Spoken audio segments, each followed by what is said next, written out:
ஒரே எதிர்ப்பு இந்தியாவிலே மறுமலர்ச்சி திராவிட முன்னேற்ற கழகத்தின் எதிர்ப்புத்தான். இது எதை காட்டுகிறது? கூட்டணியில் இருந்தாலும் கொள்கைக்காகத்தான் கூட்டணியிலே இருக்கிறோம் என்பதால் அதை உதறி எறிந்துவிட்டு அவர் பிரதமர் பதவியேற்கப் போகிறார்.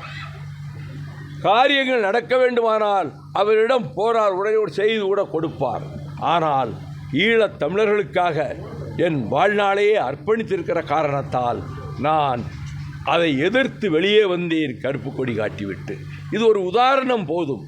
அப்படித்தான் இதற்கு பிறகு இந்துத்துவா சக்திகளும் சனாதன சக்திகளும் RSS கூட்டமும் இந்துத்துவா கூட்டமும் தமிழகத்தை கபளீகரம் செய்துவிட வேண்டும் என்று முனைந்து நிற்கிறார்கள். இது தந்தை பெரியாரின் மண், பேரறிஞர் அண்ணாவின் மண், டாக்டர் கலைஞரின் மண். எண்ணற்ற தியாகிகள் திராவிட இயக்கத்துக்காக உதிரம் சிந்திய பூமி.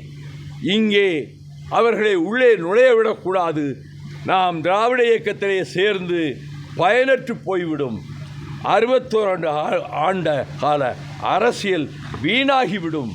நாம் எது வந்தாலும் சரி, இந்த சக்திகளை எதிர்த்து திமுக மகத்தான வெற்றி பெறுவதற்கு, திமுக பெரிய கட்சி, வாக்கு வங்கி உள்ள கட்சி, இந்த சூழ்நிலையிலும் அவர்கள் மீண்டும் வெற்றி பெற்று ஆட்சி அமைப்பது உறுதி.